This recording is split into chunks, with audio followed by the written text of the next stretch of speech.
নাই। শেখ মুজিবুর বাংলাদেশে আইনশৃঙ্খলা পরিস্থিতির অবনতি রোধ করা যায় নাই।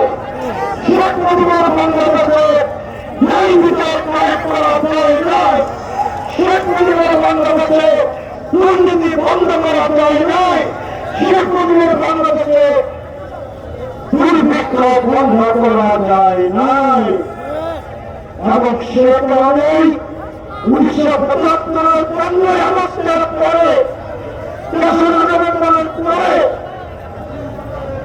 7ই নভেম্বরে সিপাহী জনতা, বাংলাদেশের সিপাহী জনতা ঐক্যবদ্ধ হয়ে তারা বিপ্লব সংগঠিত করেছিল। এবং সেই বিপ্লবের মধ্য দিয়ে আমাদের দলের পুলিশ থাকা ওয়ার্ড সংসদের ঘোষক শহীদ প্রেসিডেন্ট জিয়াউর রহমান বাংলাদেশের রাষ্ট্রীয় ক্ষমতায় অধিষ্ঠিত হয়েছিলেন। সম্মানিত প্রিয় ভাইয়েরা, আমরা মুক্তিযুদ্ধ করেছিলাম বাংলাদেশে গণতন্ত্র প্রতিষ্ঠার জন্য।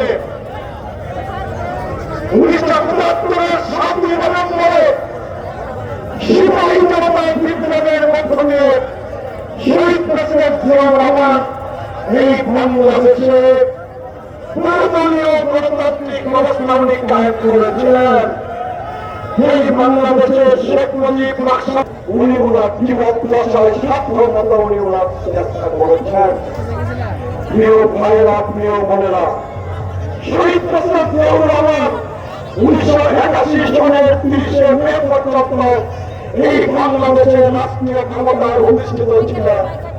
1981 30শে মে চট্টগ্রামের আমাদের প্রিয় নেতা তারেক রহমানকে আমরা সালাম জানাই।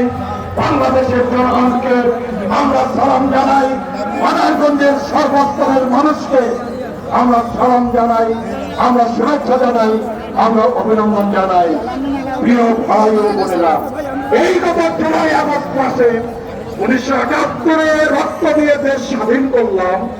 1990-এ রক্ত দিয়ে স্বৈরাচারী এরশাদ সরকারের পতন ঘটালাম। এই বাংলাদেশের গত 15-16 বছর ধরে আওয়ামী লীগ ওই শেখ মুজিবের পথ ধরে শেখ হাসিনা বাংলাদেশের স্বৈরাচারী শাসন কায়েম করেছিল, বাংলাদেশে ফ্যাসিবাদী শাসন ব্যবস্থা কায়েম করেছিল। তার বিরুদ্ধে আমরা লড়াই করেছি, তার বিরুদ্ধে আমরা সংগ্রাম করেছি, তার বিরুদ্ধে আমরা জীবন দিয়েছি। আমাদের নেত্রী, দেশ নেত্রী বেগম খালেদা জিয়াকে অন্যায়ভাবে মিথ্যা মামলায়